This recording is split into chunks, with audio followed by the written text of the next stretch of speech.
بسم اللہ الرحمن الرحیم۔ حضرت موسیٰ علیہ السلام کے زمانے میں بنی اسرائیل میں ایک عورت کی ہوا کرتی تھی جو انتہائی بد کردار تھی۔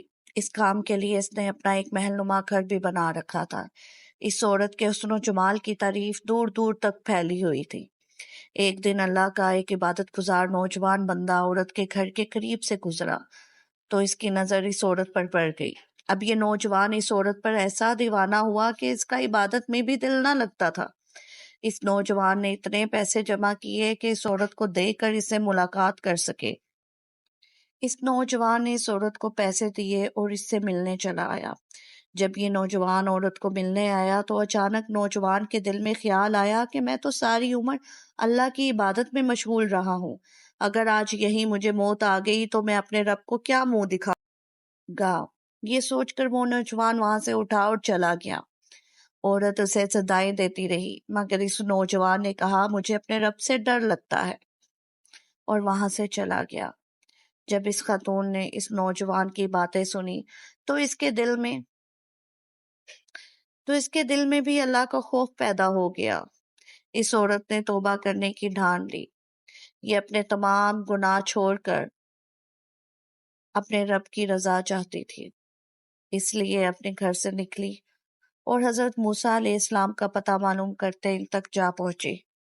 حضرت موسیٰ علیہ السلام اس وقت ایک مجمع کو دین کی دعوت دے رہے تھے۔ اس عورت نے کسی آدمی کے ہاتھ پیغام بھیجا کہ میں حضرت موسیٰ علیہ السلام سے بات کرنا چاہتی ہوں۔ اس آدمی نے مجمع میں اونچی اونچی آواز میں چلانا شروع کر دیا اور کہا کہ یہ عورت آپ سے ملنا چاہتی ہے۔ چونکہ اس عورت سے سارا زمانہ واقف تھا، اس لیے حضرت موسیٰ علیہ السلام کو بہت غصہ آیا اور انہوں نے اس آدمی سے کہا کہ جاؤ اور اسے کہو میں اس سے ملاقات نہیں کر سکتا۔ جب ایک نبی نے اس عورت سے ملنے سے انکار کر دیا تو وہ عورت روتی ہوئی گھر پہنچی اور اللہ کے سامنے سجدے میں گر گئی، اللہ سے اپنے گناہوں کی معافی مانگنے لگی۔ اتنے میں دروازے پر دستک ہوئی۔ اس عورت نے فیصلہ کیا کہ وہ دروازہ نہیں کھولے گی اور اب کبھی بھی برائی کی طرف نہیں جائے گی۔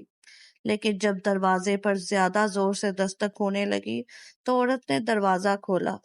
سامنے حضرت موسیٰ علیہ السلام کھڑے تھے۔ حضرت موسیٰ علیہ السلام نے اس عورت سے کہا جب میں نے تم سے ملاقات کرنے سے انکار کر دیا تو جبریل علیہ السلام میرے پاس آئے اور کہا کہ اللہ تعالیٰ فرماتا ہے میرے پیغمبر سے کہہ دو کہ میری ایک بندی اس سے میرا راستہ پوچھنے آئی تھی تو اس نے اسے ڈانٹ دیا۔ حضرت موسیٰ علیہ السلام نے کہا کہ اللہ نے مجھے حکم دیا ہے کہ تم اس عورت کے گھر جاؤ اور اس سے کہو کہ اللہ نے تمہاری توبہ قبول کر لی اور اللہ تم سے اتنا خوش ہے کہ اس نے تمہارے سارے گناہ معاف کر دیے ہیں۔ جب اللہ نے اس عورت کی توبہ قبول کر لی تو اس نے اپنی بستی کو چھوڑنے کا فیصلہ کر لیا۔ عورت اس نوجوان کا پتہ کرتے ہوئے اس کے گھر پہنچ گئی جس کی وجہ سے اس نے توبہ کی تھی۔ جب یہ عورت اس نوجوان کے گھر پہنچی تو گھر والوں نے بتایا کہ وہ اس وقت عبادت میں مشغول ہے، تم یہیں رکو۔ جب وہ نوجوان عبادت سے فارغ ہوا اور اس کی نظر اس عورت پر پڑی تو وہ وہیں گر کر وفات پا گیا۔ اس نوجوان کی وفات کے بعد اس عورت نے اس کے گھر والوں کو ساری حقیقت بتا دی کہ اس طرح اس نے نوجوان کی وجہ سے توبہ کی ہے۔ اس عورت نے کہا کہ میں توبہ کرنے کے بعد اس نوجوان کے پاس اس لیے آئی تھی تاکہ میں اسے نکاح کر سکوں۔ گھر والوں نے اس عورت کی رضامندی سے عورت کا نکاح اس نوجوان کے بڑے بھائی سے کر دیا۔ اللہ نے اس عورت کی توبہ اس انداز میں قبول فرمائی کہ اس عورت کو 7 بیٹے عطا کیے جو سب کے سب ولی بنے۔ اس عورت کے 7ویں بیٹے بنی اسرائیل میں بہت بڑے ولی ہوئے ہیں۔ امام اعظم حضرت امام ابو حنیفہ رضی اللہ عنہ کے ہمسائے میں ایک شخص رہتا تھا۔ وہ شخص چمڑے کے موزے بنایا کرتا تھا۔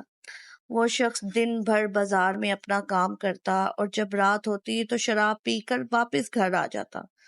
جب وہ شخص نشے میں بدمست ہو جاتا تو مختلف قسم کے اشعار زور زور سے گاتا۔ جب گاتے گاتے تھک جاتا تو تب کہیں سوتا۔ امام اعظم حضرت امام ابو حنیفہ رضی اللہ عنہ ساری رات عبادت اور ریاضت میں مصروف رہتے تھے اور وہ رات بھر اس شخص کی چیخ و پکار سنتے لیکن خاموش رہتے۔ ایک دن حضرت امام ابو حنیفہ کے کانوں میں اس شخص کی آواز نہ آئی تو صبح امام ابو حنیفہ نے لوگوں سے دریافت کیا کہ کیا بات ہے، آج ہمارے پڑوسی کے یہاں سناٹا رہا۔ امام صاحب کو لوگوں نے بتایا کہ اس شخص کو رات کو گرفتار کر لیا گیا اور اب وہ قید میں ہے۔ یہ سن کر حضرت امام ابو حنیفہ رضی اللہ عنہ خچر پر سوار ہوئے اور حاکم کے دروازے پر پہنچ گئے۔ حاکم کو جب اطلاع ملی کہ امام حسن تشریف لائے ہیں تو اس نے حکم دیا کہ امام صاحب کو عزت کے ساتھ اندر لایا جائے۔ حاکم نے اٹھ کر حضرت امام ابو حنیفہ رضی اللہ عنہ کا استقبال کیا اور مسند پر اپنی جگہ پر بٹھا دیا۔ حاکم نے بڑے ادب سے پوچھا، امام صاحب میرے لائق کوئی خدمت؟ تو امام صاحب نے فرمایا، میرا ایک پڑوسی ہے جسے تمہارے سپاہیوں نے گرفتار کر لیا ہے، میں چاہتا ہوں کہ آپ اسے رہا کر دیں۔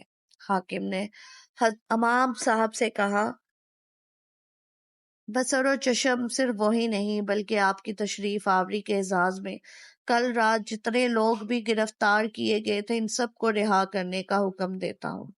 چنانچہ حاکم کے حکم کے مطابق تمام لوگ جو اس رات گرفتار کیے گئے تھے وہ رہا کر دیے گئے۔ لوگ خوشی خوشی اپنے گھر چلے گئے۔ امام صاحب واپس تشریف لائے، پیچھے تو پیچھے آپ کا پڑوسی بھی آ گیا۔ جب وہ اپنے دروازے پر پہنچا تو امام صاحب نے فرمایا، تمہیں کھو کر ہم نے بڑی تکلیف اٹھائی ہے۔ وہ کہنے لگا، آپ نے میری حفاظت کی، میرا خیال رکھا، اللہ آپ کو جزائے خیر دے گا۔ آپ کے پڑوس سے مجھے کتنا فائدہ ہے، اللہ کی قسم آج سے شراب کا ایک قطرہ بھی میرے لیے حرام ہے اور ہمیشہ رہے گا۔ کہتے ہیں کہ آپ کا وہ پڑوسی اپنی توبہ پر آخر وقت تک قائم رہا، پھر کبھی کسی نے اسے شراب پیتے اور شور و گل مچاتے نہیں دیکھا۔ سبحان اللہ۔